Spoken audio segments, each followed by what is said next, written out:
Hello, Internet. In today's question and queries, I have more of a pet peeve of mine that I kind of want to get your thoughts about because it's something that I've wondered a lot why authors do this and why they bring it into stories. So I want to talk about it because it kind of bothers me, and I want to know if it sort of bothers you or if you have any reasons as to why this might happen in books and why authors might use this tool to develop their plot, because honestly it just really frustrates me. So I will be mentioning Wizards vs. Aliens, which is a British teen show, and I will be mentioning Daughter of Smoke and Bones. So if you really care about either of those things, then I suggest you go away, because I will be using those two as references for the sake of my sort of question. They're not major spoilers, but they sort of are in the end, especially for the first book of Daughter of Smoke and Bones. So I don't want to ruin any of your viewing or reading experiences by my queries. So one thing that I really get frustrated with when it is brought into plot is when the author has a character that basically goes through amnesia of sorts, and then they have to just rediscover their memories, or they live a separate life and then revert back to the past. So that sounds really confusing, but it'll make sense in a second. So there's always sometimes this common time travel thing, or you get stuck in a pocket dimension of something. So in Wizards vs. Aliens, this boy gets stuck in this magical elevator that sends him to a pocket dimension, and he lives there with one of his enemies, and they slowly get along and they have a life together, and they end up having a kid together, right? And they're in this pocket dimension for at least 10 years their time, right?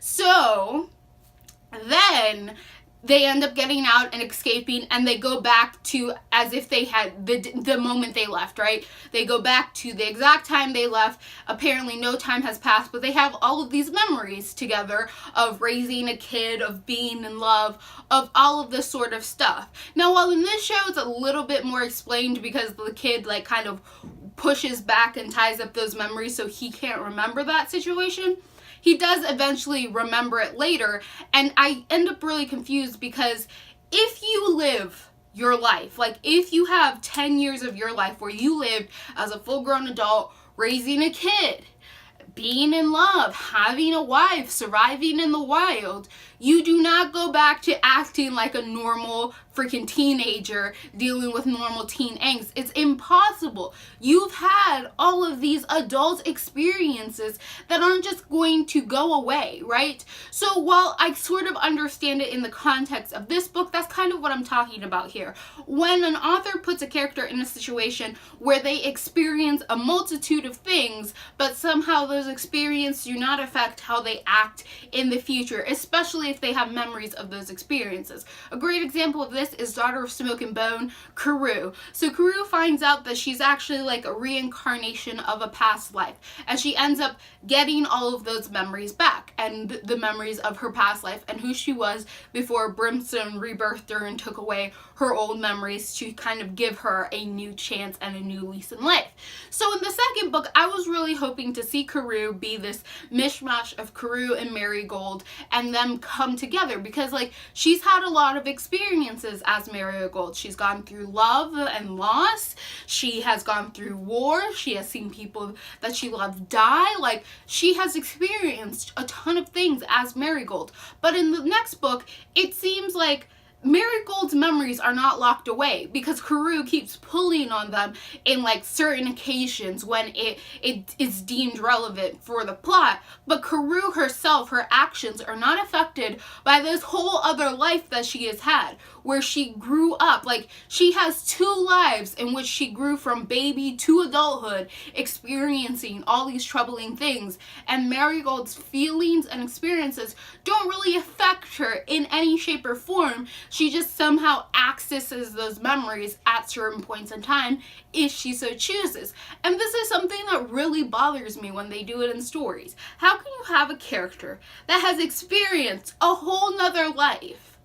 You establish, yes, this character has experienced this whole of their life. They remember all of these memories, yet somehow after remembering and coming back from amnesia or whatever sort of thing they're trying to use to explain why they have suddenly this whole clutch of memories that they didn't have before, the person that they are is not changed or affected by these new memories that are suddenly imposed upon them. Because I'm sorry, but if like I got stuck in a pocket dimension, married someone and had a kid, and then came back looking like I used to before that whole 10-year period, you best be known I'm going to be acting 10 years older, because it doesn't matter what I physically look like. My experiences are different. I have changed over that time period. If I suddenly get memories of my past life, you best be believing that I'm probably not going to act the very same as I am now, because I act the way I am based on the experiences that I've experienced. So if I've also experienced a different set of experiences, then I'm probably going to act based on those as well. It doesn't make sense when authors do this. I know there are several other books that I've read that have had this happen to characters, where they either find out that they have these memories that they've locked away, or they end up like in the pocket dimension and somehow spend 10 years of their life there, but then go back to the moment before any of it happened, but still with the memories. And somehow, just somehow, none of these characters are changed in some dramatic light because of that. And I'm sorry, you would change. We change every single day. People change because we're constantly having new experiences and thinking about different things and communicating in different ways, that it's impossible for us not to change. So you're now telling me that my character has lived this completely other life, yet all of the experiences that happened in that life do not affect the character that they were at the beginning of the book. Like, they're still the same exact person, even though they have this whole new experience of like love and loss and having kids and all of that sort of stuff. Like, they're not changed, they're not informed differently because of this, like they don't act differently because of this. Because in my personal opinion, I think you would sort of act a little bit different, just slightly, right? Just slightly. Like, think about it. If you go from being a 16-year-old kid to all of a sudden going to being a 30-year-old man who has a 10-year-old kid, back to reverting to your 16-year-old body, that body does not change the fact that you have lived 30 years of your goddamn life. You still have lived 30 years of your life raising a kid and falling in love, so it doesn't make sense that you would go back to acting like a normal ass teenager. I would understand if like these people are trying to pretend to be normal or pretend to be their age or something, but there would still be distinctive adultish qualities about them. In the case of Karou, there's a lot of things that happen in the second book that I think would never have happened if she was still as much a Marigold as she was Karou. Because a lot of things that like she has to experience in that book, Marigold has already gone through some form of that. So it would have made more sense for Karou just to be more than Karou at the end. Like, I'm sorry, but if you all of a sudden get a bunch of memories back, you're not the same person you were. It's just not possible. And yes, like, the you were before all of these things happen kind of dies. It dies, and you become a new type of person with new experiences all of a sudden. And I don't understand this. In some cases, it makes a little bit more sense because the author makes sure to write in a little stipulation that after this experience, they lose their memory or they have amnesia or like they don't remember all of these experiences. I think that's a cheap out. I really do. Like, why did you have me go through that if you're just going to have it go towards no character growth for the character? But at least that makes sense why they're not acting differently. But in other cases where they don't explain that this person has somehow lost all those memories or can't really access those memories or experiences anymore, I don't understand. Because if you haven't explicitly said that they can access those memories, obviously they should be able to access those memories. So it makes sense that the person they are now is a mixture of those new, more mature experiences and the person they used to be meshed together, because there's no way in hell that you are not changed by these supposed experiences and other lives that these characters have. I am sorry, I don't believe none of your shenanigans when you're trying to convince me that the character is exactly the same, even though they have experienced a whole nother life and somehow still remember it.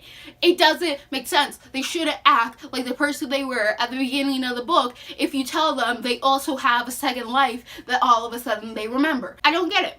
I really don't. It's something that befuddles me. I don't understand this. And I know this really isn't a question. It's more something that I really just don't like and kind of bothers me, but I figured this was a perfect place to kind of insert this. And I want to ask you, do you guys notice this? Like, am I the only one who notices this when authors do this in books? And am I the only one bothered? Because I feel like there's more people out there who probably notice this and who are probably also very bothered. Because I hate when authors do this and they don't use this as a chance to greater develop the character. You have a character who has experienced at least two vastly different experience lives, and now they're coming together in one person. That person should not act the same as they were before they had these brand new experiences. It's impossible. It doesn't happen. Like, there is no way that a person goes through all of these things and the person that they are is not changed by those things that have happened to them. You can't do it because people don't work like that. It really doesn't work like that. So I kind of just want to get your thoughts and opinions. Is that something that you've seen in books that really bothers you? Is it something that you've never really realized and like now I've just opened your third eye to things that are probably a little irritating in books when you think about it a little too long? So tell me down below if I'm alone or not.